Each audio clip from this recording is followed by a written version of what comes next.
اناج کی کٹ بانٹ رہا ہے، کوئی تیل کا ڈبہ دے رہا ہے، کوئی چاول دے رہا ہے، کوئی گیہوں دے رہا ہے. ارے غریبوں کی لائن لگی ہے، مرد بھی ہے، عورتیں بھی ہے، بچے بھی ہے، بچیاں بھی ہے، اور سب سر پہ گونی اٹھا اٹھا کے جا رہے. اور فلاں آدمی نے 70 کیٹیں دے دی، اور فلاں آدمی نے 200 کیٹیں دے دی، اور فلاں مولانا گئے تو 500 کیٹوں کا اعلان کیا. اللہ کہتا ہے یہ غریبوں کا عذاب ہے کہ میں ان کو بھکاری بناتا ہوں، اور امیروں کو عذاب دیتا ہوں. ان کو کھانے پینے کا عذاب نہیں ہوتا، ان کو ڈر ڈالتا ہوں. ڈر ڈر ہمیشہ فکر میں مر جاؤں گا، مر جاؤں گا، مر جاؤں گا. میری زمین کا کیا ہوگا، میری پراپرٹی کا کیا ہوگا. کوئی بازو میں زور سے تو جانے آ گیا تیرا، میرے کو کورونا آ جائے گا. تو اللہ فرماتے غریبوں کو بھوک کا عذاب دیتا ہوں اور امیروں کو ڈر. بتاؤ ڈر لگتا کہ نہیں لگتا؟ جہاں ڈمن میں ایک جنازہ اٹھا، گیا گیا وہ گیا، اور پھر خبر ملی 2 گھنٹے کے بعد دوسرا، تو گھر میں آ جاتا چپ چاپ، کہیں میرا ٹائم تو نہیں آ گیا. امیروں کو ڈر اور غریبوں کو بھوک. اور اللہ فرماتے یہ تمہارے گناہوں کی نحوست ہے. لیکن پھر اللہ کہتے میرا بندہ توبہ کر لے، واپس حالات اچھے کر دوں گا. بولو سبحان اللہ. اتنا کرنے کے بعد بھی اللہ کہتے واپس آ جانا میرا بندہ، معافی مانگ لے، سب اچھا کر دوں گا. یہ پارہ نمبر 14. بولو پارہ نمبر. جو حافظ قرآن ہوں گے میرے ساتھ میں پڑھیں گے. ضرب اللہ مثلا قریۃ کانت آمنۃ مطمئنہ یأتیہا رزقہا رغدا من کل مکان فكفرت بأنعم الله فأذاقها الله لباس الجوع والخوف بما كانوا يصنعون. اللہ تبارک و تعالیٰ فرماتے بڑی بڑی بستیوں کو ہم نے ایسے بنایا، چاروں طرف سے اطمینان تھا، روٹی بھی تھی، کپڑا بھی تھا، مکان بھی تھا، کاروبار بھی تھا، تجارت بھی تھی، دھندا بھی تھا. اللہ تبارک و تعالیٰ فرماتے کسی کو کوئی پریشانی نہیں تھی، مگر گناہ پہ گناہ کرتے گئے، گناہوں پہ گناہ کرتے گئے، گناہوں کا انبار لگاتے گئے، مگر کبھی اللہ کی طرف دھیان نہیں دیا. اللہ فرماتے غریبوں کو بھوک کے عذاب میں مبتلا کر دیا، امیروں کے سینے میں ڈر بسا دیا. یہ ان کے گناہوں کی نحوست ہے. لیکن اللہ فرماتے وَتُوبُوا إِلَى اللَّهِ جَمِيعًا أَيُّهَا الْمُؤْمِنُونَ لَعَلَّكُمْ تُفْلِحُونَ. اللہ فرماتے پھر بھی میرا بندہ جو ہونا تھا ہو گیا، اب بھی میرے دروازے پر آ جا. تیرے آنے میں دیر ہو سکتی، میرے معاف کرنے میں دیر نہیں ہوگی. اس لیے میرے پیارو یہ کچھ کورونا نہیں ہے، یہ ہمارے گناہ کی شکل کورونا ہے. اور ہمارا چاہے کچھ بھی کہو، ہمارا اللہ ہم سے ناراض ہے. ابھی میں نے حج کی آیتیں پڑھی، مگر کون سے دل سے پڑھی وہ میں اور میرا اللہ جانتا ہے. کون جائے گا ہندوستان میں سے حج کرنے؟ کون عمرے پہ گیا؟ گئے سال کون حج پہ گیا؟ کون عمرے پہ گیا؟ کون سی تراویح؟ کیا ہوا؟ اچھا اب یہ مت کہنا کہ یہ سب حکومت کی وجہ سے، ڈپارٹمنٹ کی وجہ سے، سماج کی وجہ سے، سوسائٹی کی وجہ سے، کمیونٹی کی وجہ سے. اللہ کی قسم کعبہ اللہ کا گھر ہے، اللہ کے گھر کو اللہ ہی بند کر سکتا ہے. مدینہ مصطفیٰ کا گھر ہے، مدینے کو مصطفیٰ ہی بند کر سکتے ہیں. مطلب ہے کہ ہمارا اللہ بھی ناراض ہے، ہمارا مصطفیٰ بھی ناراض ہے. اس لیے اللہ نے حج سے محروم کر دیا. کہا مر جاؤ مگر کسی کو کعبہ دیکھنے نہیں دوں گا، کسی کو حجر اسود چومنے نہیں دوں گا، کسی کو کعبے کے قریب رکنے یمانی پر ہاتھ رکھنے نہیں دوں گا. اللہ نے فرمایا کسی کو ملتزم سے چمٹنے نہیں دوں گا. بلکہ وہ اللہ نے کہہ دیا آقا محمد الرسول اللہ صلی اللہ علیہ وسلم کی ملاقات بھی کسی کو نصیب نہیں ہوگی. آج مکہ بند ہوا ہمارے گناہوں کی نحوست سے، مدینہ بند ہوا ہمارے گناہوں کی نحوست سے. ہم اتنے گندے، اتنے خراب ہو گئے. اللہ کی قسم ہم نے نہ ماں کی عزت رکھی، نہ ابا کی عزت رکھی، اور نہ پیدا کرنے والے کے قانون کو ہم نے مانا. سچ بتاؤ میرے پیاروں، سب کرنے دھرنے والا کون؟ وہ اللہ سے ہم کو ڈر لگا. اتنا کورونا آیا، اتنے غسل دیکھے، اتنے شمشان گھاٹ آباد دیکھے، اتنا قبرستان کو آباد دیکھا. کچھ علاقے میں میرا مالیگاؤں جانا ہوا تھا، 24 گھنٹے میں 52 اللہ کو پیارے ہو گئے. بولو انا للہ و انا الیہ راجعون. اتنا سب کچھ ہوا مگر ہماری طبیعت میں سدھارا کیوں کہ میرے کو کہاں ہوا کورونا؟ ہماری طبیعت میں سدھارا. ہم پہلے بھی کورونا کے آنے سے پہلے اور لاک ڈاؤن کے آنے سے پہلے بھی ہم فجر نہیں پڑھتے تھے, اب بھی فجر نہیں پڑھتے. لاک ڈاؤن سے پہلے ہمارے چہرے پر داڑھی نہیں تھی, اب بھی ہمارے چہرے پر داڑھی نہیں. لاک ڈاؤن سے پہلے ہمارے ہاتھ میں مسواک نہیں تھا, اب بھی ہمارے ہاتھ میں مسواک نہیں. لاک ڈاؤن سے پہلے بھی ہم پب جی کھیلتے تھے, ہم آئی پیڈ پہ جاتے تھے, ہمارا فیس بک غلط ہوتا, ہمارا واٹس ایپ غلط ہوتا. میرے دوستوں, ہمارے موبائل میں زینا ہوتا, ہمارے موبائل میں چوری ہوتی, ہمارے موبائل میں جوا کھیلا جاتا, ہمارے موبائل کی ذریعہ سے ماں کے اوپر ہاتھ اٹھاتا, ہمارے موبائل کی وجہ سے باپ کو دھکا مار کے نکالتا. بلکہ اللہ کی قسم ہمارا موبائل اتنا گندا, اتنا ناپاک, اتنا خطرناک کہ آج اگر طلاقیں ہوتی ہے تو ہمارے موبائل کی وجہ سے ہوتی ہے. لیکن اس میں کوئی کمی نہیں. ہینڈسم گائے دیکھو بیٹھے ہیں موبائل والے. اصل میں یقین کی کمی ہے میرے پیاروں. یہ اللہ جو ہے نا تھوڑا ٹچ کر رہا ہے, میرا بندہ سدھر جا ورنہ پکڑ کرنے پر آئے گا تو زمین پر ایک جانور بھی باقی نہیں رہے گا. سچ بتاؤ میرے دوستوں, سب کچھ کرنے دھرنے والا کون؟ نہیں ساتھ میں بولو نا, کرنے دھرنے والا کون؟ ہم روزانہ ہنستے نا روزانہ, یہ ہنسانے والا کون؟ جب ہنسنا, اب لوگ کیا کہتے ہیں معلوم, وہ ہاسپٹل کی وجہ سے مر گیا, وہ ڈاکٹر کی وجہ سے مر گیا, اس کو انجیکشن دیا تو مر گیا, اس کو ایسا کیا تو مر گیا. ارے ہمارا مرنا تو ہمارے پیدا ہونے سے پہلے طے ہو گیا تھا. موت اور زندگی تو اللہ طے کرتا. جب ہنسانے والا اللہ, رلانے والا اللہ, تو اتنا بڑا معاملہ موت اور زندگی اللہ کسی اور کے ہاتھ میں دے گا؟ اللہ نے 27ویں پارے میں فرمایا, میرے ساتھ میں پڑھیں گے جو حافظ قرآن ہوں گے, وَأَنَّهُ هُوَ أَضْحَكَ وَأَبْكَى وَأَنَّهُ هُوَ أَمَاتَ وَأَحْيَا وَأَنَّهُ خَلَقَ الزَّوْجَيْنِ الذَّكَرَ وَالْأُنثَى مِن نُطْفَةٍ إِذَا تُمْنَى. پورا مجمع بولے گا ہنسانے والا کون؟ بولو اللہ ہی. رلانے والا کون؟ اللہ ہی. جب ہنسانا رلانا اللہ کا کام ہے تو اتنی بڑی موت اور اتنی بڑی زندگی دینے والا کون؟ آپ کو یہ حج کے موسم سے ایک بہت اچھی بات بتاؤں. ویسا میرے کو ٹائم بہت کم دیا, میرے کو بولا 9 بجے تو میرے کو اذان دینے کھڑے ہونے کا ہے. بولے وہ مؤذن کی جو تنخواہ ہے نا وہ قاری احمد علی آپ لے کے جانا. آج کل علماء کو تنخواہیں ملتی نہیں ہے, بڑے پریشان ہیں بھائی. دعا کرو کہ اللہ تعالیٰ یہ حالات سے ہماری حفاظت فرمائے. اے پورا مجمع ڈمن والا بولے گا کہ حضرت جنید بغدادی کا نام سنا؟ کوئی بہت بڑا لوجک والا سوال پوچھا تو تھوڑے لوگ یوں کرتے, باقی یوں بیٹھا. کیا ہوا بھائی, ایسا تھوبڑا لٹکا کے کائے کو بیٹھنے کا؟ سنا حضرت جنید بغدادی؟ یہ اصل میں گھر میں بیوی کا پریشان, باہر بھی پریشان. ابھی میرے کو ایک ملا, مولانا یوسف, میرے کو ایک ملا, میرے کو کہتا ہے مولانا اسلام میں شادی کتنی کر سکتے ہیں؟ میں نے کہا 4. دیکھو کیسے موڈ میں آ گئے آپ لوگ.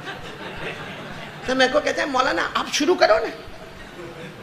میرے کو کہتا ہے یوسف بھائی آپ شروع کرو, یہ بیان والے شروع کریں گے تو پھر مجمع بھی شروع کرے گا. میں نے کہا بھائی 52 سال عمر ہو گئی, ایک کو جھیلا اور کو جھیلنے کی طاقت. تو میں کو کہتا ہے نہیں مولانا آپ کو, میں بولا اچانک لیکن میرے اوپر کائے کو ٹوٹ پڑا, تو کیا ہوا؟ تو کہتا ہے نہیں مولانا میرے کو میرے سوال کا جواب دو. جب 4 شادی کر سکتے, میں کو کہا شادی میں حروف کتنے؟ شادی حروف کتنے؟ بولتے جاؤ نا, شادی میں حروف کتنے؟ 4. تو کہا دیکھو شادی میں بھی 4 حروف, نکاح میں 4, پتنی میں 4, وائف میں 4. پھر مجھے کہا عربی میں بیوی کو زوجتن, کتنے حروف؟ 4. اور شادی میں عورتوں کا معاملہ ہوتا تو نساؤن, کتنے حروف؟ 4. تو مجھے کہا, اس نے کہنے لگا مجھے کہ دیکھو بیوی میں کتنے حروف؟ 4. دلہن میں کتنے حروف؟ 4. مطلب شادی میں 4 حروف, نکاح میں 4 حروف, بیوی میں 4 حروف, دلہن میں 4 حروف, زوجتن میں 4 حروف, نساؤن میں 4 حروف. اور پھر مجھے کہنے لگا آپ انگوٹھا ہٹا دو تو انگلیاں کتنی دونوں ہاتھ میں؟ 4. پھر مجھے کہا سائنس والوں نے کہا ہے کہ ہم کو جو اللہ نے ہارٹ دیا ہے نا, وہ ہارٹ میں 4 کھانے بنائے, یعنی ہر کھانے میں ایک بیوی. اس نے اتنا بولا نا کہ نکاح میں 4 حروف نے, شادی میں بھی 4 حروف نے, پتنی میں بھی 4 حروف نے, وائف میں بھی 4 حروف نے, زوجتن میں بھی 4 حروف نے, بیوی میں بھی 4 حروف نے, دلہن میں بھی 4 حروف نے, انگلیاں بھی کتنی؟ 4 نے, سینے میں کھانے بھی کتنے؟ میں نے کہا بھائی سوچوں گا. ابھی تو جا, ٹینشن ہو گیا. اچھا وہ تھوڑا گیا نا مولوی لوگ کو چھیڑنے کا نہیں, میرے کو فوراً یاد ہے, میں نے کہا ادھر آ. میں نے کہا 4 حروف ہے نا, سب میں 4 حروف. کہا 4 حروف ہے, مطلب ہے کہ 4 شادی کرنے کا. میں نے کہا جوتے میں بھی 4 حروف, نہیں سمجھے آپ لوگ, ڈنڈے میں بھی 4 حروف, اور عورت کے ہاتھ میں جو بیلن ہوتا ہے نا, بیلن میں بھی 4 حروف. گیا گردن جھکا کے چلا گیا. تو آپ لوگ ویسے تو نہیں آئے ہو نا پریشان ہو کر, تو ذرا ہمت سے بولو گے نا انشاءاللہ. حضرت جنید بغدادی کا نام سنا؟ ہاں, اپنے کمرے میں بیٹھے تھے اپنے کچھ مریدین کے ساتھ, اپنے کمرے میں بیٹھے تھے, کوئی زور زور سے دروازہ کھٹکھٹا رہا ہے, ٹھک ٹھک ٹھک ٹھک ٹھک ٹھک, کوئی زور سے. حضرت جنید بغدادی گھبرا گئے کہ کون ہے جو اس طریقے کا دروازہ کھٹکھٹاتا. فوراً کہا کہ اٹھو اٹھو, اور خود بھی اٹھے اور دروازہ کھولا. دروازہ کھولا تو ماشاءاللہ ایک خوبصورت جوان ہے, لیکن پورا پسینے میں شرابور ہے, اور یہاں سے یہاں تک کا کپڑا پہنا ہے, اور چہرے سے لگتا ہے کہ بھوکا ہے, پیاسا ہے, پریشان ہے. حضرت جنید بغدادی سمجھ گیا, السلام علیکم. وعلیکم السلام. آؤ آؤ بیٹا, آ جاؤ آ جاؤ آ جاؤ, ہمارے فقیر کے دروازے پر آ جاؤ, جو بھی کھانا ہوگا کھا لو, جو پانی ہے پی لو. تو آئے اندر, کہا میرے کو کھانا نہیں کھانا ہے, بھوک بھلے لگی لیکن میں آپ کے پاس کھانے کے واسطے نہیں آیا. تو کہا بیٹا پانی وانی پی لے, کچھ ٹھنڈا شربت پی لے. کہا نہیں, اس کے لیے بھی نہیں آیا. تو کہا کیوں آیا کیوں بیٹا, اتنا زور زور سے دروازہ ٹھک ٹھک ٹھک کھٹکھٹایا اور آئے, اور تمہارے کپڑے کے بھی ٹھکانے نہیں, تمہارے چہرے سے بھوک, پریشان نظر آتے ہو, کیا معاملہ؟ تو کہا میرے کو حج کو جانا ہے. کہاں جانا ہے؟ اور پھر روتے روتے اس نے جو چیخ ماری, مجھے کعبہ دیکھنا ہے, مجھے طواف کرنا ہے, مجھے حجر اسود کو چومنا ہے, مجھے ملتزم سے چمٹنا. اور پھر کہا میں سید خاندان کا ہوں, مدینے میں نانا جان سے ملاقات کرنا ہے. بولو سبحان اللہ. بس حضرت جنید بغدادی نے اس کی طرف دیکھا, کہا حج کو جانا ہے؟ کہاں؟ کہا پھر یہاں کیوں آئے؟ بھائی حج کو جانا ہے تو جہاں حج والے جاتے, جو قافلے جاتے, ان کے ساتھ ہو جاؤ, میرے پاس کیوں آئے؟ تو کہا حضرت, بولو. حضرت نے کہا اچھا پیسے نہیں ہیں, تو سن بیٹا, پیسے نہیں ہیں نا تو حج بھی فرض نہیں ہے. اللہ نے امیروں پر حج فرض کیا ہے, غریبوں پر نہیں. بولو نا, غریبوں پر حج فرض ہے, پوری زندگی غریب رہے گا, حج فرض ہوگا. اللہ نے فرمایا وَلِلَّهِ عَلَى النَّاسِ حِجُّ الْبَيْتِ مَنِ اسْتَطَاعَ إِلَيْهِ سَبِيلًا. اللہ تبارک و تعالیٰ فرماتے میں نے انہی لوگوں پر حج فرض کیا ہے جو امیر ہوں گے, غریب پر حج فرض نہیں ہوگا. بلکہ میرے پیارے سنو, امیر پر زندگی میں 1 مرتبہ حج فرض ہوگا, اور غریب قیامت کے دن اللہ کے سامنے جائے گا. اللہ فرمائیں گے جا, حاجیوں میں تیرا نام لکھا گیا. وہ کہے گا اللہ میں تو غریب تھا, میں نے حج بھی نہیں کیا. اللہ فرمائیں گے تو نے حج نہیں کیا, لیکن ہر سال تو حج کی نیت کرتا تھا, تیری نیت پر میں نے تجھے بھی حاجی بنا دیا. تو غریب پر حج. تو حضرت جنید بغدادی نے فرمایا بیٹے بیٹے بیٹے, کہاں تم پر حج فرض ہے؟ آرام سے جاؤ, نمازیں پڑھو, روزہ رکھو, آرام سے رہو. حج تم پر فرض نہیں, اور قیامت میں تم کو حج کے بارے میں سوال بھی. تو وہ جو جوان آئے تھے کہنے لگے حضرت میں مسئلہ پوچھنے تھوڑی آیا, یہ مسئلہ تو میرے کو بھی معلوم ہے کہ غریبوں پر حج فرض.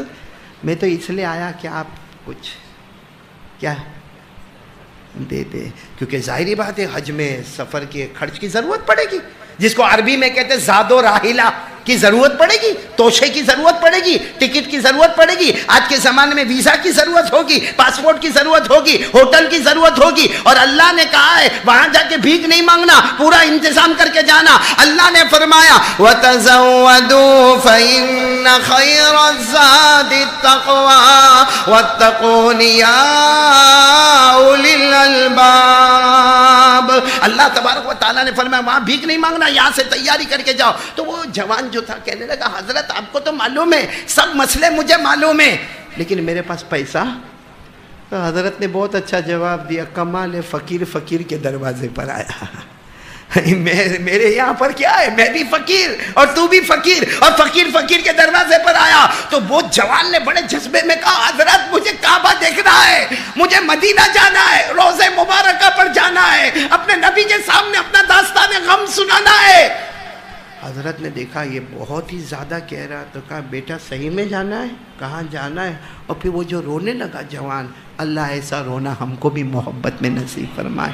اب شیخ حضرت جنید بغدادی ایسے کھڑے ہوئے, بولو کھڑے ہوئے, لمبا جبہ پہنا تھا اس زمانے میں, اس جبے میں یوں ہاتھ ڈالا اور ایک چھوٹا سا چاندی کا سکہ نکالا, وہ بھی زنگ کھایا ہوا چاندی کا سکہ نکالا.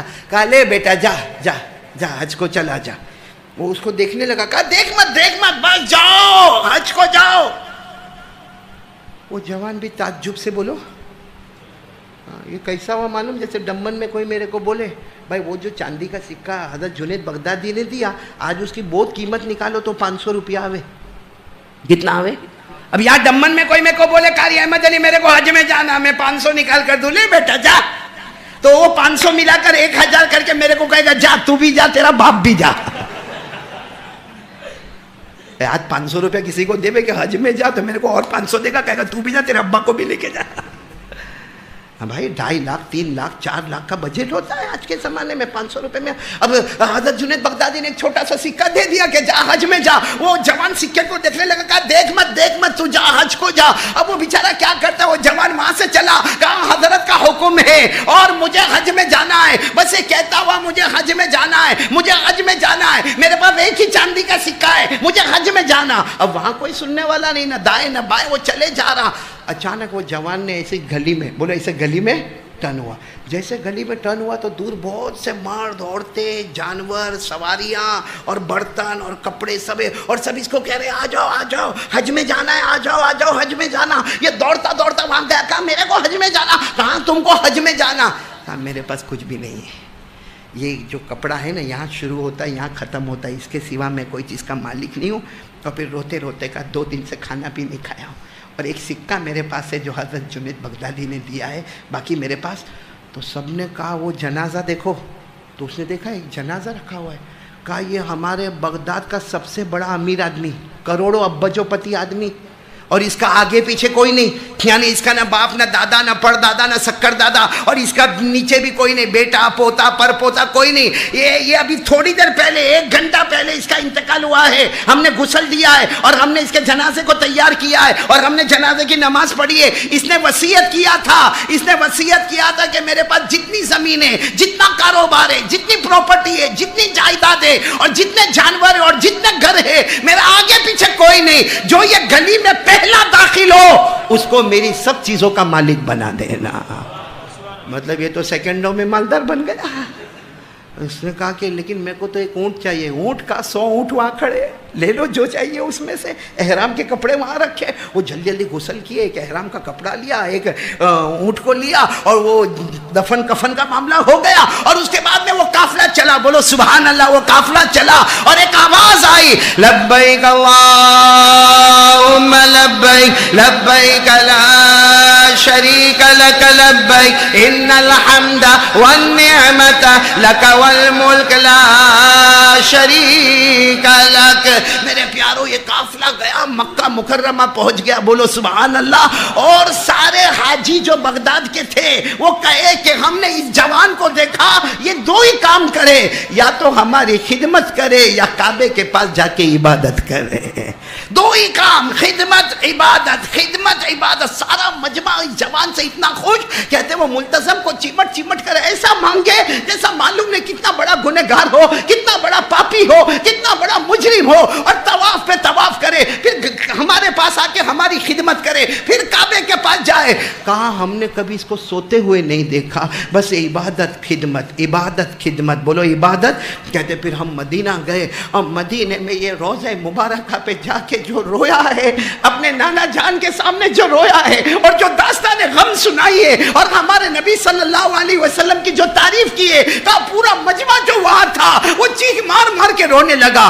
کہتے خیر الحمدللہ، بولو حج مکمل ہو گیا۔ دعا کرو کہ اللہ ہم کو بھی حج نصیب فرمائے، کیونکہ حج ہو جاتا ہے، حج ہو جاتا ہے، آپ کو معلوم ہے فرشتے آتے ہیں، بولو فرشتہ، اور ہمارے کندھے پہ یوں ہاتھ مارتا ہے اور آ کر کہتے ہیں جا، ایسا ہو گیا جیسے ماں کے پیٹ سے ابھی نکلا، تیرا کوئی گناہ باقی نہیں ہے۔ ہمارے نبی نے فرمایا، پڑھو نا، قال رسول اللہ صلی اللہ علیہ وسلم من حج للہ فلم یرفث ولم یفسق رجع کیوم ولدته امہ۔ ہمارے آقا بولو محمد الرسول اللہ صلی اللہ علیہ وسلم نے فرمایا، جو اللہ کے واسطے حج کرے اور حج میں کوئی گناہ نہ کرے، نہ چھوٹا گناہ کرے نہ بڑا گناہ کرے، ہمارے نبی فرماتے جب حج ہو جائے گا ایسا ہوگا جیسے ماں نے ابھی جنا ہے، اس کے نامہ اعمال میں کوئی گناہ نہیں ہوگا۔ اب یہ لوگ سب حج کر کے واپس اسی پوائنٹ پر آ گئے، کون سی پوائنٹ؟ بغداد، جہاں سے سب الگ ہوئے تھے. اس زمانے میں رواج تھا وہی پوائنٹ پر آوے, سب ایک دوسرے کے گلے لگے, معانقہ کرے موسیٰ. اب سب لوگ ایک جوان کے گلے لگے اور اتنی دعا دیوے کہ تو بہت پیارا ہے, کتنا پیارا تو نے حج کیا. اچھا اس میں کچھ لوگ ایسے تھے جو ہر سال حج میں جاتے تھے, کہنے لگے کہ ہم نے اتنے حج کیے مگر تیرے جیسا حج ہم نے کرتے ہوئے کسی کو. خیر وہ جوان نے کہا کہ ٹھیک ہے میں جا رہا ہوں, میرا کام بھی ہو گیا. سب نے کہا کہاں جا رہے ہو؟ اس زمانے میں آج کل ہمارے پاس وہ ڈاکیومنٹس ہوتے نا, اس زمانے میں ایسے چمڑے کے بڑے بڑے دستاویز ہوتے تھے, وہ کئی اونٹ بھرے ہوئے تھے دستاویز کے. کہا یہ سب تیرا, یہ اونٹ بھی تیرے, یہ زمین بھی تیری, اور کہاں سے کہاں تک کی زمین تیری, اور باغ بھی تیرے, اور کھیت بھی تیرے, اور گھر بھی تیرے, اور بنگلے بھی تیرے, اور جائیداد بھی تیری, اور پراپرٹی بھی تیری. تو جوان نے کہا لیکن میرے کو یہ سب نہیں چاہیے. تو بغداد والوں نے کہا ہم کو بھی نہیں چاہیے, ہم کو بھی قیامت میں جواب نہیں دینے کا ہے, لے یہ تیرے کو دے دیا, تو تیرے حوالے سب. اگر وہاں بغداد میں ہم دمن والے ہوتے تو اتنا اچھا ملاقات کرتے, ٹھیک ہے کوئی بات نہیں, آپ کو نہیں چاہیے کوئی بات نہیں, آپ چلے جائیں. لیکن وہاں کے لوگ ایسے تھے تقوی والے, ہم نہیں لیں گے, ہم کو کوئی اجازت نہیں ہے. وہ مرنے والے نے وصیت تمہارے واسطے کی ہے, ہم لیں گے تو قیامت میں نبی کو جواب کیا دیں گے؟ یہ زمین کا جواب دینے کا, یہ گھوڑے کا جواب دینے کا, یہ اونٹوں کا جواب دینے کا, یہ کھچر کا جواب دینے کا, یہ جانوروں کا جواب دینے کا. سب چلے گئے اور اس کو سب اونٹ اور سب دستاویز دے دیے. یہ جوان بہت دیر تک کھڑے رہے, روتے رہے اللہ کے سامنے. پھر خیال آیا چلو جنید بغدادی کے دروازے پر, وہیں سے نکلے تھے نا, تو وہیں جا کے دروازہ دھیرے دھیرے, آپ بہت ڈسپلن کے ساتھ دروازہ کھٹکھٹایا. جیسے دروازہ کھلا حضرت جنید بغدادی سامنے. دیکھو اللہ کے ولی, قلندر ہرچے گوید دیدہ گوید, اللہ کے ولی جب بولتے ہیں نا تو جیسے بہت کچھ دیکھ کر بولتے. حضرت جنید بغدادی گئے السلام علیکم ورحمۃ اللہ وبرکاتہ, اور کہا ذنب مغفور, سعی مشکور, حج مبرور. کہا آ جاؤ جوان. اور حضرت جنید بغدادی کی زبان سے نکلا کیا بتاؤ, خواب میں میرے نبی نے مجھے بتایا تیرے حج کی وجہ سے اللہ نے سارے حاجیوں کے حج کو قبول کر لیا. وہ بھی بڑے خوش ہو گئے, آئے کھجور, زمزم کا پانی. حضرت جنید بغدادی بھی بہت خوش, ساتھ میں کھانا وانا بھی کھائے. پھر اس کے بعد میں یہ کہنے لگے حضرت ایک بات کہوں, آپ ناراض تو نہیں ہوں گے؟ کہا کیا؟ کہ باہر دستاویز رکھے ہیں, گھوڑے جانور رکھے ہیں, اور زمین پراپرٹی جائیداد ملکیت کھیت باغات. تو حضرت نے کہا تو کیا کریں؟ کہا حضرت سب آپ کا, حضرت سب آپ کا. بس وہ کہتے ہیں نا اللہ والے کا جمال اچھا ہوتا ہے, جلال بھی بڑا عجیب ہوتا ہے. حضرت جنید بغدادی گورے تھے ماشاءاللہ, کھلا رنگ تھا, پورا چہرہ سرخ ہو گیا, سرخ گال ایک دم سرخ ہو گئے. اور کہا اٹھو اٹھو, جاؤ یہاں سے, تمہارا میرا کوئی تعلق نہیں, جاؤ یہاں. کہا حضرت لیکن کیا ہوا؟ کہا 40 سال ہو گئے جس مردود دنیا کو میں ٹھوکر مار کر آیا, جس دنیا پر میں نے لعنت بھیجی, جس دنیا پر اللہ کا غضب اترا, جس دنیا پر اللہ کا عذاب اترا, 40 سال سے جو دنیا کو میں نے ٹھوکر مارا, تو میری خانقاہ کے سامنے دنیا لے کر آیا, تو دستاویز لے کر آیا, تو جانور لے کر آیا. جو دنیا کو میں چھوڑ چکا ہوں, دنیا کو میں نے بہت دور کر دیا, تو لالچ دے کر دنیا کو میرے سامنے لے کر آیا.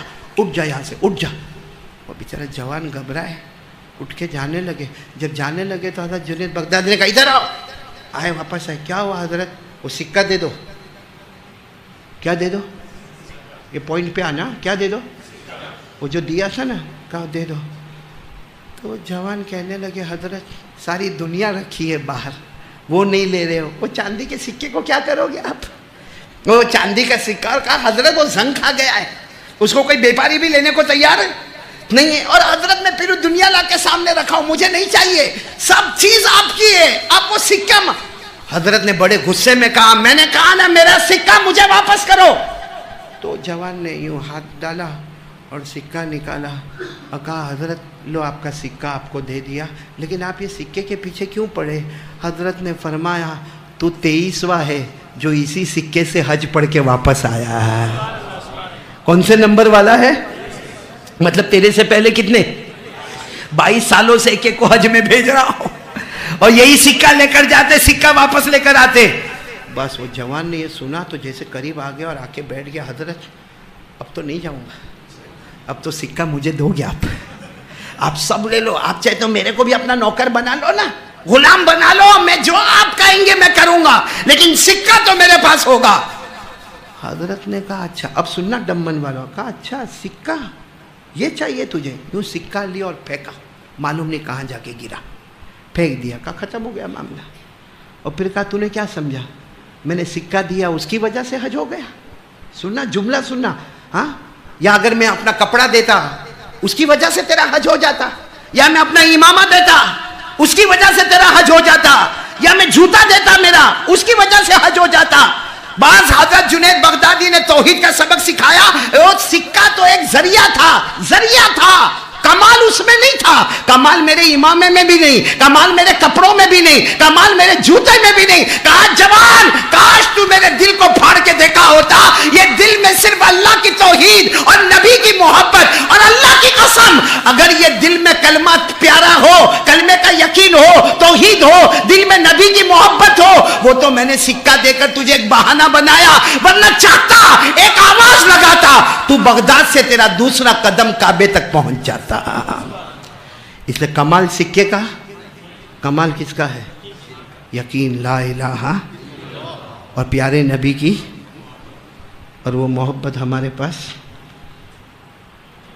میرے پیارو, آپ کو معلوم ہے ابھی مجھے وہ ہمارے بیٹے شاداب نے بتایا کہ یہ دریائے نیل جو ہے نا مصر میں, دریائے نیل کتنا بڑا ہے؟ دریا نیل کا نام سنا نا, مصر میں 6650 کلومیٹر پر پھیلا ہوا. 6600 کئی ڈمن اس میں سما جاوے. 6650 کلومیٹر پر پھیلا ہوا کیا دریائے نیل ہے. لیکن آپ کو معلوم ہے نا جب مصر کے گورنر کون بنے؟ حضرت عمرو بن عاص. ساتھ میں بولو کون بنے؟ حضرت عمرو بن عاص. اور دریائے نیل کا پانی دھیرے دھیرے کم ہونے لگا. اب اتنا لمبا دریا جو مصر سے چلتا سودان کو ٹچ کرتا, سودان کو ٹچ کر کے افریقہ کی بارڈر پر جاتا اور یورپ تک جاتا. 6650 کلومیٹر کا دریا جب اس کا پانی کم ہونے لگا تو سارے کے سارے مصر والے گورنر کے پاس آئے. گورنر کون؟ حضرت عمرو بن. اور آ کر کیا کہا, یہ ہر سال ایسا ہوتا ہے, دریا کا پانی کیا ہو جاتا ہے؟ کم ہو جاتا ہے. پھر ہمارے کھیتوں میں بھی پانی نہیں, باغوں میں بھی پانی نہیں, کھانے کے لالے پڑ جاتے, مرنا پڑتا. تو حضرت عمرو بن عاص نے کہا پھر دریا بڑھتے کیسے ہو؟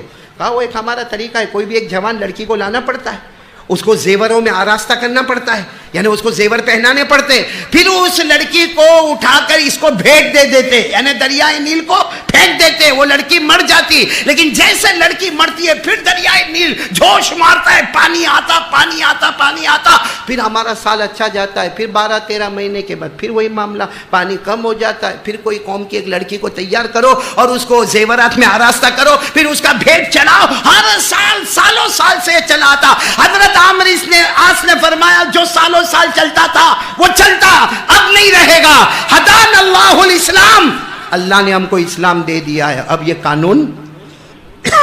لیکن ہوا ایسا ہی, نیل میں پانی نہیں آ رہا. ارے بولو دریا نیل میں پانی, سب روزانہ گورنر کے پاس. پھر بولو گورنر کا نام کیا ہے؟ حضرت عمرو بن عاص. روزانہ گورنر کے پاس, اور گورنر روزانہ کہے قد ہدانا اللہ بالاسلام والایمان, اللہ نے ہم کو اسلام اور ایمان دیا. اب کسی لڑکی کی جان کو لینا, یعنی کنواری لڑکی کو لینا, اس کو زیورات پہنانا اور اس کو بھیٹ چڑھانا, یہ کون سا طریقہ ہے؟ مخلوق کی مدد نہیں ہوتی. لیکن پانی کم ہونے لگا. اب تو لوگوں نے یہ فیصلہ کیا کہ گورنر تو ماننے والے ہے نہیں, اس سے اچھا ہم یہ علاقہ چھوڑ کے, سب نے علاقہ چھوڑنے کی کوشش کی. تو حضرت عمرو بن عاص نے دیکھا کہ اب تو معاملہ بہت گمبھیر ہو گیا ہے. میں اسلام کی بات کر رہا ہوں لیکن یہاں تو نیل میں پانی آتا نہیں ہے. انہوں نے خط لکھا, ڈائریکٹ خط لکھا مدینہ پاک میں. بولو امیر المؤمنین حضرت عمر رضی اللہ تعالیٰ عنہ, سبحان اللہ بولو, خط لکھا. حضرت عمر رضی اللہ تعالیٰ عنہ کو جیسے یہ پیغام ملا کہ ہر سال دریائے نیل میں ایک کنواری لڑکی کو لایا جاتا ہے اور اس کو کپڑے پہنائے جاتے, اس کو زیورات پہنائے جاتے اور دریائے نیل کو بھیٹ چڑھایا جاتا ہے, اس کے بعد میں دریا نیل کا پانی جوش مارتا ہے, ورنہ ہر سال پانی گھٹ جاتا ہے. حضرت عمر رضی اللہ تعالیٰ عنہ نے ایک چمڑے کے ٹکڑے پر خط لکھا. کس کو؟ دریا کو. حضرت عمرو کو نہیں, دریا کو خط بھیجا. عمرو بن عاص سے کہا کہ یہ خط دریا میں ڈال دینا, انشاءاللہ پانی جوش مارے گا.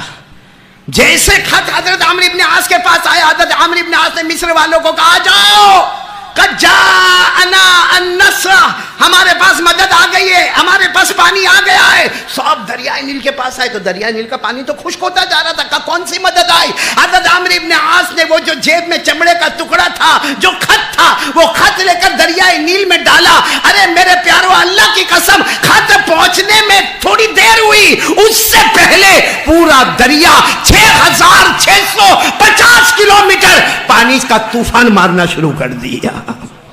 سارا مجمع حیران کہ حضرت عمر نے خط میں کیا لکھا، کون سی تعویذ تھی بھئی، کون سی تعویذ تھی کہ اتنا دریا جو ابھی تک خشک تھا، کیا تھا مضمون، کیا تھا اس میں؟ معلوم ہے مضمون اس میں کیا تھا؟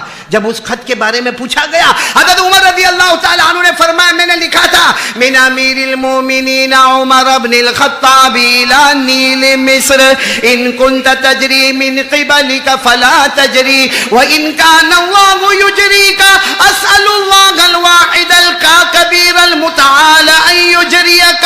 بس اتنا مضمون لکھا تھا۔ یہ خط امیر المومنین حضرت عمر کی طرف سے آ رہا ہے، مدینے سے آ رہا ہے، دریائے نیل کی طرف آ رہا۔ حضرت عمر نے لکھا تھا ان کنت تجری من قبلک فلا تجری، اے دریائے نیل اگر تو تیری طاقت سے چلتا ہے آج سے چلنا بند کر دے، تو خوش ہو جا، ہم برباد ہو جائیں گے۔ وَإِن كَانَ اللَّهُ يُجْرِيكَ، اور اگر اللہ تجھے چلاتا ہے تو میں ایک اللہ سے مانگوں گا جو کبیر بھی ہے، جو متعال بھی ہے، یہ خط پہنچنے میں دیر ہوگی مگر تیرے پانی ابلنے میں کمی نہیں آئے گی۔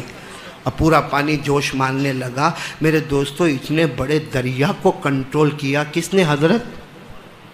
اور ہم کورونا کو گناہ کتنے کرتے ہم لوگ؟ بھائی کرتے نا، گناہ کرتے کہ نہیں کرتے؟ قدم قدم پہ گناہ۔ اے پورا مجمع اللہ کو حاضر ناظر رکھ کر بتاؤ، یہ حضرت ابراہیم علیہ السلام کی قربانی کا واقعہ۔ میں ایک بات آپ کو پوچھوں، حضرت ابراہیم چاہتے تھے اپنے بیٹے کو ذبح کرنا؟ بھائی اب آدھا گھنٹہ بچا، اتنا تو بولو بھائی، چاہتے تھے؟ نہیں، پورا مجمع بولو چاہتے تھے۔ لیکن کیسے امتحان کے وہ آئے؟ کیونکہ پہلی رات خواب دیکھے، اللہ کا حکم، اپنے بیٹے اسماعیل کی عمر کتنی عمر؟ ذبح کرو۔ صبح اٹھے، کسی کو کچھ بولے نہیں۔ دوسری رات کو پھر خواب میں اللہ بتاوے اپنے بیٹے اسماعیل کو، تو دوسرا پورا دن حضرت ابراہیم روئے، اللہ میرے بیٹے کا کیا قصور ہے؟ میرا بیٹا 7 سال کا ہے، کوئی گناہ بھی نہیں کیا ہے، معصوم ہے میرا بیٹا اور میرا اکلوتا بیٹا، اللہ کیا قصور کیا ہے؟ اللہ کوئی قصور ہو تو بتا دے۔ تیسری رات کو اللہ فرماتے قصور ہو یا نہ ہو میرا حکم ہے کہ بیٹے کو ذبح کرو۔ آپ کو معلوم ہے وہ تیسری صبح، قسم اللہ کی ہم بھی باپ ہے، کوئی نہیں کرتا ایسا کام۔ حضرت ابراہیم صبح اٹھے، کیا کیا معلوم؟ ایک چھری لی اور دروازے کے پیچھے چھپائی۔ ایک پوائنٹ سننا، کہاں چھپائی؟ دروازے کے پیچھے چھری چھپا دی۔ اور اپنی بیوی حاجرہ کو کیا کہا معلوم؟ وہ اسماعیل کو اٹھاؤ نا۔ حضرت اسماعیل کی عمر کتنی؟ دیکھو ہم لوگ کیونکہ بھی اولاد ہیں، تھوڑا سوچنا۔ کہا اسماعیل کو ذرا اٹھاؤ نا، اس کو نہلاؤ اور اچھے کپڑے پہناؤ۔ تو حاجرہ بھی پوچھتی ہے، اپنے شوہر سے پوچھتی ہے کہ کیا ہوا صبح صبح؟ کہا صبح میرا جی چاہتا ان کو کہیں گھومنے لے کر جاؤں۔ تو ماں نے اسماعیل کو، جیسے بچے کو اٹھاتے نا، کھلونا ملے گا بیٹا اٹھ جا، جیسے آج کل کے بولیں گے موبائل ملے گا۔ ہاں آج کل کے بچوں کو موبائل کے بغیر چین ہی نہیں آتا، چھوٹے چھوٹے بچے۔ ہاں یوں لے گا، بولنے کے ٹھکانے نہیں، اور پھر کچھ بولے گا اور اس میں آ جائے گا، اور ماں باپ بولیں گے دیکھا میرا بیٹا کتنا ہوشیار ہے۔ میں نے کہا جیسا موبائل جیسا پرانا ہوتا ہے تو نیا آتا ہے نا، تو پرانے کو بیچ دیا جاتا ہے، کل ماں باپ کو بھی بیچ دے گا۔ یہ صحیح کہہ رہا ہوں غلط کہہ رہا ہوں؟ وہ حضرت اسماعیل علیہ السلام کو حضرت حاجرہ ماں نے اٹھایا، بیٹے اٹھ جا ابا گھمانے لے جائیں گے، اور جلدی جلدی نہلانا دھلانا، اچھے کپڑے پہنانا۔ اور آپ کو معلوم ہے جو حدیث پاک میں لکھا، شاید آپ نے نہیں سنا ہوگا، حضرت ابراہیم اور حضرت اسماعیل یعنی ابا اور بیٹے یہ اکثر باہر گھومنے نکلتے تھے، اور ان کا طریقہ کیا ہوتا معلوم؟ کبھی حضرت ابراہیم دوڑتے اور اسماعیل کو کہتے چلو، بچے کو کہتے چلو میرے کو پکڑو، تو بیٹے جا کے پکڑ لیتے تھے، اور کبھی کبھی کہتے تھے چلو بیٹا اب تو دوڑ، اب بیٹا دوڑے تو ابا جاتے تھے اور جا کے پکڑ لیتے تھے، مطلب باہر ایک اچھا ماحول رہتا تھا۔ آج جیسے باہر نکلے تو 7 سال کے اسماعیل نے کیا کہا، ابا دوڑو نا میں آپ کو پکڑوں گا۔ ابا نے کوئی جواب نہیں دیا، تو حضرت اسماعیل خود دوڑے اور دور جا کر کہتے ابا میرے کو پکڑو، ابا میرے کو پکڑو، ابا میرے کو پکڑو۔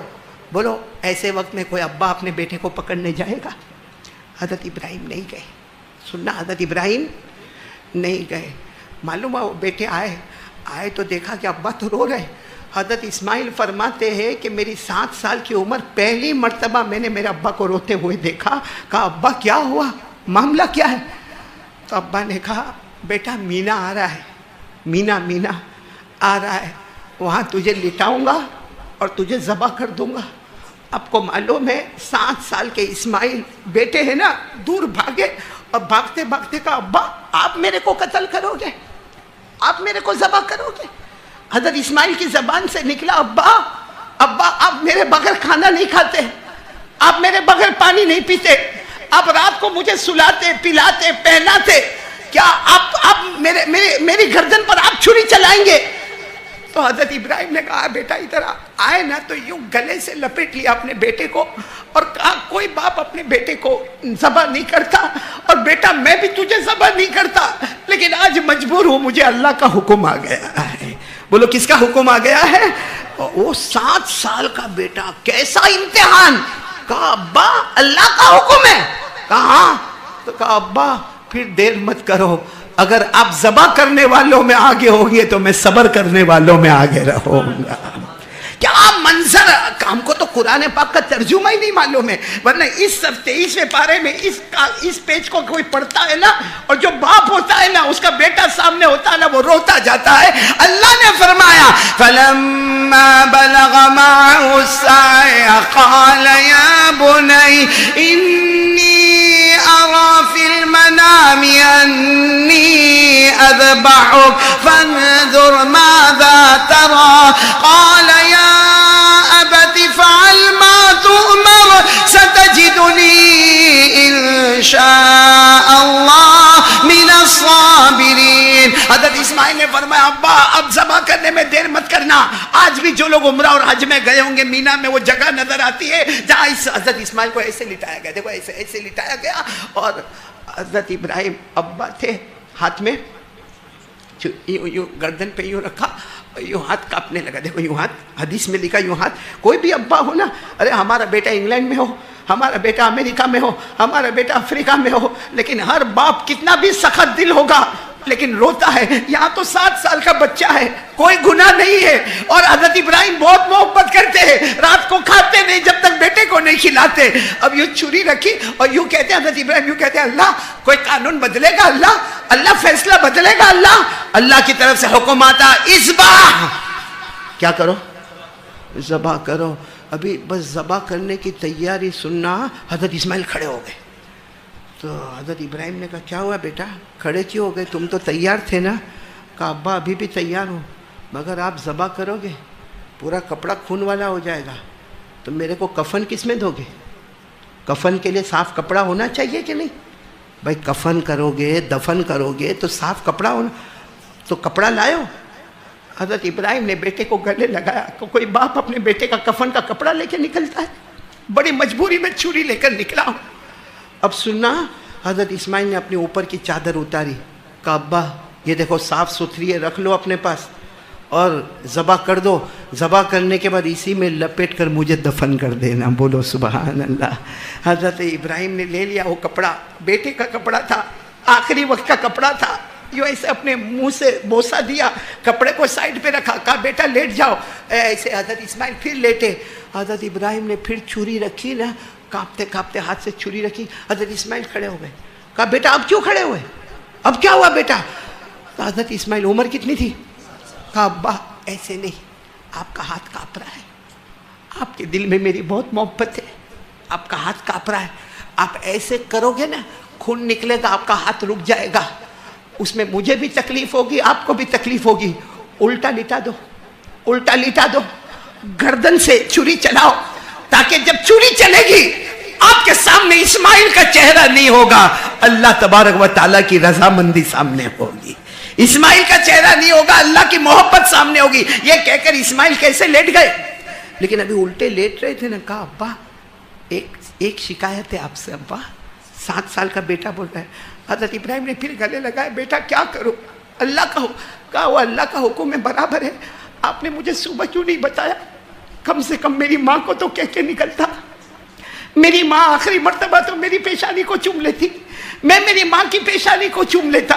کم سے کم میری ماں کو تو معلوم ہوتا کہ میرا بیٹا واپس نہیں آنے والا ہے. آپ اگر میری امی کو بتا دیتے، میری امی بھی اللہ کے حکم پر راضی ہوتی، میں بھی اللہ کے حکم پر راضی، آپ بھی اللہ کے حکم پر راضی. پھر ماں سے یہ بات کیوں چھپائی ابا؟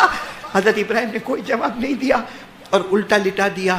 اب جیسے چھری چلانے لگے نا، چھری رکھی، پھر کہا اللہ کوئی معاملہ اللہ کی طرف سے آیا، حکم آیا. کپڑا ہے نا تمہارے پاس؟ کپڑا تھا نا؟ کن کا کپڑا؟ کہا آنکھ پہ باندھ لو. اللہ نے کہا آنکھ پہ باندھ دو تاکہ جب ذبح کرو تو تمہیں کچھ بھی نظر نہیں آئے. ذبح کرو کچھ بھی نظر نہیں آئے. حکم تو وہی ہے، ذبح کرنا ہے، مگر آنکھ پہ پٹی باندھ دو. حضرت ابراہیم علیہ السلام نے وہ پٹی لی اور اپنے آنکھوں پر باندھی، جس کو قرآن پاک نے بتایا کہ اسماعیل کو لٹایا، آنکھوں پر پٹی باندھی. فلما اسلما وتله للجبین ونادیناه یا ابراہیم. بس حضرت اسماعیل علیہ السلام کو الٹا لٹایا، آنکھوں پہ پٹی باندھی اور بسم اللہ بولو بسم اللہ اللہ اکبر. اور وہ زبان سے نکلا انی وجہت وجہی للذی فطر السماوات والارض حنیفا وما انا من المشرکین. روتے روتے حضرت ابراہیم نے کہا بسم اللہ اللہ اکبر. اللہ بیٹا بہت پیارا اللہ، لیکن اللہ تیری محبت آ گئی، اللہ تیری محبت آ گئی. بسم اللہ اللہ اکبر. یہاں بیٹے کو ذبح کرنے جا رہے، وہاں حضرت جبرائیل آئے، حضرت اسماعیل کو ہٹایا، جنت کا جانور رکھا. ابراہیم سمجھ رہے کہ میرے بیٹے کے گلے پہ چھری چل رہی ہے، اور چھری کس پر چل رہی ہے؟ جنت کے. چھری چل گئی. بولو چھری. حضرت ابراہیم بہت روئے، چیخ مار کے روئے. تھوڑی دیر کے بعد اللہ نے کہا پٹی ہٹاؤ، جو پٹا باندھا ہے نا آنکھوں پہ، ہٹاؤ. حضرت ابراہیم نے کہا اللہ کیا ہٹاؤ؟ میرا بیٹا ہوگا، اس کی گردن کٹی ہوگی، دفن کرنا ہوگا. اللہ نے فرمایا القل اصابہ، پٹی ہٹا دو. جیسے اب سننا، جیسے پٹی ہٹائیں تو سامنے جانور ہے، اس کا ذبح ہوا ہے، تو فوراً زبان سے نکلا اینا ابنی اسماعیل، تو میرا بیٹا اسماعیل کہاں ہے؟ تو درخت کے نیچے دیکھا حضرت اسماعیل یوں کھڑے اور مسکرا رہے. بولو سبحان اللہ. حضرت ابراہیم، کوئی اور باپ ہوتا نا دوڑتا اور جا کے بیٹے کو گلے لگتا. حضرت ابراہیم تھوڑی دیر اسماعیل کو دیکھے، تھوڑی دیر جانور کو دیکھے، اور پھر زور سے اللہ اکبر کہہ کے سجدے میں گئے. کہا اللہ میری قربانی نہیں پسند آئی، اللہ میری قربانی نہیں پسند آئی. اللہ سب تو کیا میں نے، تو نے کہا چھری تیز کر، میں نے چھری تیز کیا، میں نے اسماعیل کو لٹا دیا، میں نے آنکھوں پہ پٹا باندھا. اللہ میں نے ذبح بھی کر دیا.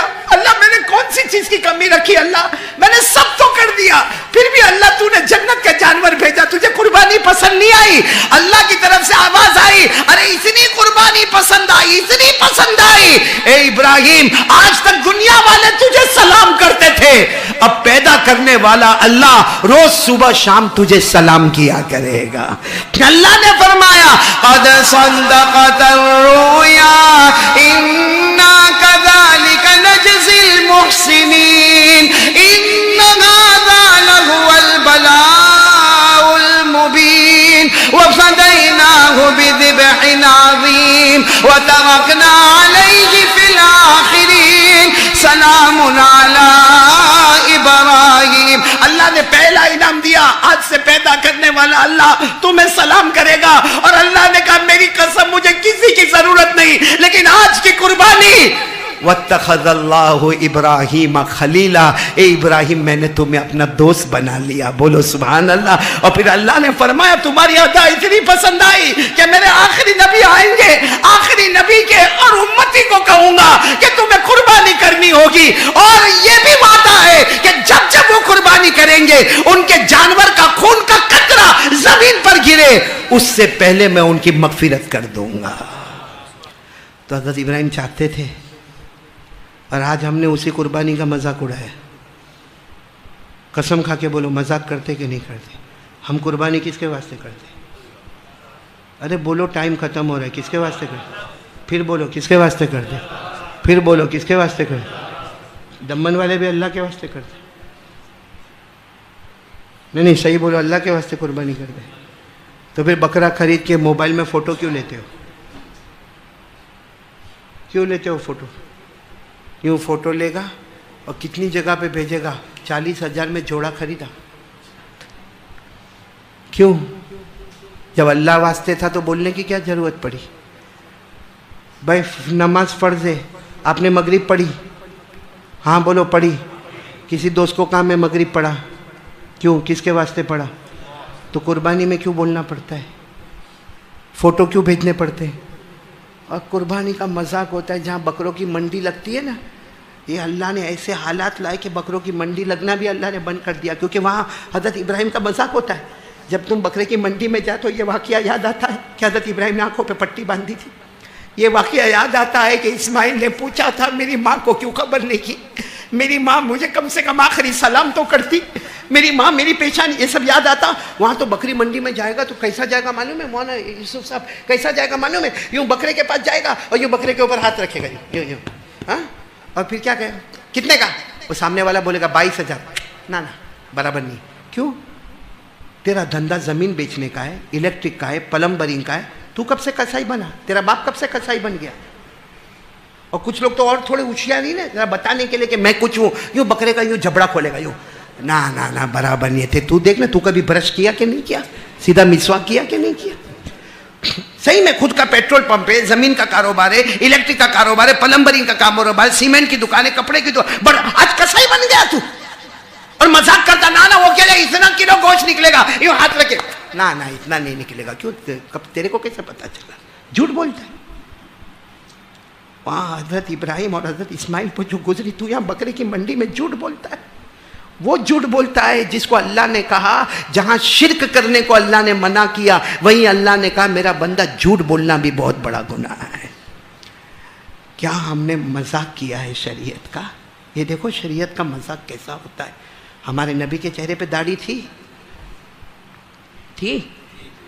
علامہ جلال الدین سیوطی، یوسف بھائی، علامہ جلال الدین سیوطی جو لکھتے ہیں کہ قبر میں جائے گا نا، قبر میں جائے گا، پہلا سوال ہوگا مر ربک. جواب دے دے گا بولو ربی اللہ، میرا رب کون ہے. دوسرا سوال ہوگا ما دینک، تیرا مذہب کیا ہے. جواب دے دے گا دینی الاسلام، میرا مذہب. سب سے مشکل سوال تیسرا ہوگا جو امپورٹنٹ ہوگا، جو لازمی ہوگا. کیا سوال ہوگا؟ من ھذا الرجل الذی بعث فیکم. یہ سوال ہوگا کون ہے وہ نبی جو تمہارے درمیان بھیجے گئے؟ بولو صلی اللہ علیہ وسلم.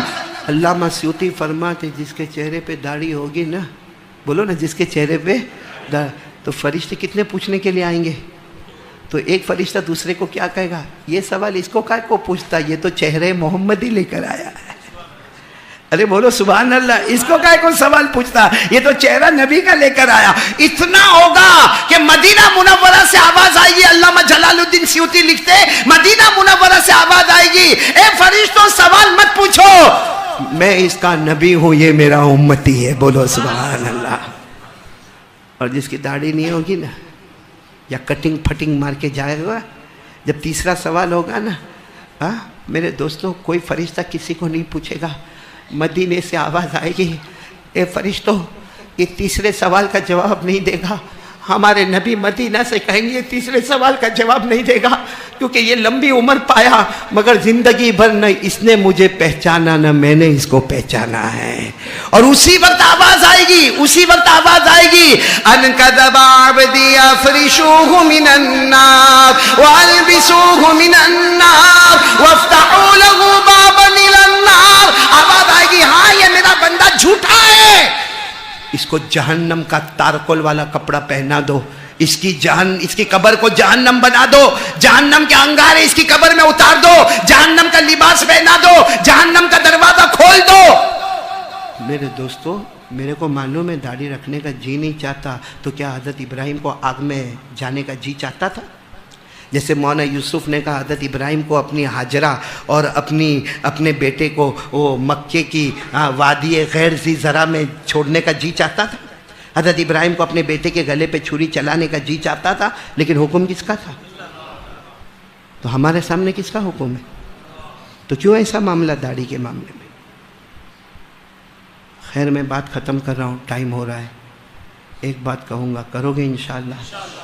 دیکھو آج کے حالات میں اگر بچنا ہو نا، اگر آپ کو سیف ہونا ہے کہ نہیں ہونا ہے، 2 کام کرنے کے لیے تیار ہو جاؤ۔ کون کون تیار ہے؟ ہاتھ اوپر کرو، جلدی جلدی جلدی، کیونکہ میرے کو بہت جلدی 5 منٹ میں بات کرنا۔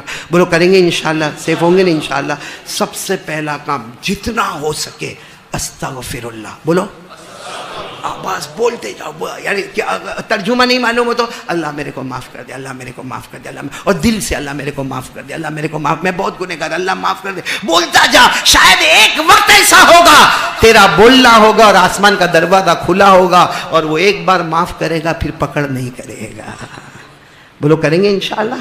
ایک بہت بڑے امام گزرے، امام احمد ابن حنبل۔ بولو کون؟ جلدی جلدی سنو، کیا نام ہے؟ امام احمد ابن، بہت بڑے امام ہے، بہت، آپ نے نام سنا ہوگا، بڑے بڑے 4 اماموں میں ان کا نام آتا، امام احمد ابن حنبل کا۔ ارے بہت بڑے امام، حافظ، قاری، عالم، مفتی، مفسر، مجود۔ انہوں نے جو حدیث کی کتاب لکھی مسند احمد، بولو مسند، اس میں تقریباً 4000 حدیثیں ہیں، اور کتاب کے شروع میں لکھتے اللہ کی قسم کوئی حدیث اس وقت تک نہیں لکھا جب تک میں نے اس پر عمل نہیں کیا۔ کون؟ امام احمد ابن، سننا بہت سننے جیسی بات ہے۔ وہ کہیں سفر میں گئے ہوں گے، اب رات کا وقت ہو گیا، ایک چھوٹی سی مسجد دیکھی تو مسجد میں جا کے سو گئے۔ بولو مسجد میں جا کے، اب وہ جو مسجد کے مؤذن صاحب تھے نا، انہوں نے دیکھا کہ کوئی مسافر سویا ہے، اور ہمارے یہاں رول ریگولیشن کسی کو سلانے کا تو اٹھایا، اٹھو مسافر اٹھو۔ اب یہ مؤذن کو نہیں معلوم اتنے بڑے امام سوئے، کہا اٹھو اٹھو، کہا کیا ہوا؟ کہا ہمارے مسجد میں قانون نہیں ہے سونے کا، چلو باہر جاؤ۔ وہ امام احمد ابن حنبل اپنا بستر لے کے باہر آنگن میں، جیسے مسجد کا آنگن ہے نا، آنگن میں چلے گئے، وہاں جا کے بستر بچھا دیا۔ مؤذن صاحب سمجھے کہ وہ چلے، مؤذن صاحب کی آدھی رات کو آنکھ کھولی، دیکھا لو یہ تو یہیں سویا ہے، مسجد میں نہ بولے تو آنگن میں جا کے سویا۔ بس وہ مؤذن کو غصہ آیا، ایک تو رات کی نیند خراب ہوئی تھی، غصہ آیا، انہوں نے امام احمد ابن حنبل کی دونوں ٹانگیں پکڑی، دونوں پاؤں پکڑے اور یوں کھینچا اور راستے پہ جا کے پٹکا اور کہا منع کیا تھا مسجد میں اور مسجد کے آنگن میں نہیں سونے کا، پھر بھی آنگن میں سوئے ہو۔ اب سچ بتاؤ، کسی کی ٹانگیں پکڑ کے باہر کھینچ کے راستے پہ پٹک دیا، اس کو اب نیند آئے گی؟ امام احمد ابن حنبل ایسے ہی راستے میں بیٹھ گئے، اپنا سامان لے کے راستے میں۔ سامنے ایک آدمی تھا جس کا بڑا مکان تھا، روٹی پکا رہا تھا۔ کیا کر رہا تھا؟ جس کو اس زمانے میں خباز بولتے، نان بائی، جس کو بڑا آرڈر ملا ہوتا ہے تو روٹی پکانے کا۔ انہوں نے دیکھا کہ کوئی شریف آدمی ہے، ان کو راستے میں مؤذن صاحب نے پکڑ کے کھینچ کے پھینک دیا ہے، تو انہوں نے کہا اے بھائی ادھر آ جا، ادھر آ جا، یہ میری چارپائی پہ سو جا، میں رات بھر روٹی پکانے والا ہوں، تو چارپائی پہ سو جا۔ تو امام احمد ابن حنبل نے اپنا سامان رکھا اور چارپائی پر گئے، لیکن ایسے وقت میں کسی کو نیند آئے گی، ٹانگ کھینچ کے کسی کو باہر نکالا گیا، اس کو نیند۔ امام احمد ابن حنبل ایسے لیٹے رہے اور دیکھا کہ وہ تنور پہ روٹی پکا رہا ہے، اور روٹی پکاتے پکاتے استغفر اللہ، بولو استغفر اللہ استغفر اللہ، روٹی بھی پک رہی ہے، استغفر اللہ۔ امام احمد ابن حنبل نے بہت دیر تک سنا، پھر کھڑے ہو گئے، کہا بھائی یہ تو استغفر اللہ کیوں کہتا؟ اللہ معاف کر دے، اللہ معاف کر دے، اللہ، اس کا فائدہ کیا ہے؟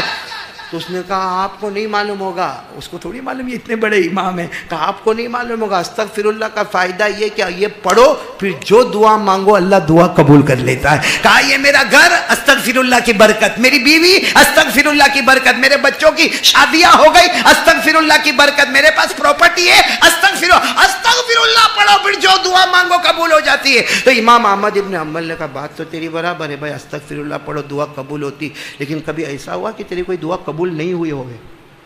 ہاں ایک نہیں ہوتی، بہت استغفر اللہ پڑھتا مگر قبولت نہیں ہوتی۔ کہا کیا؟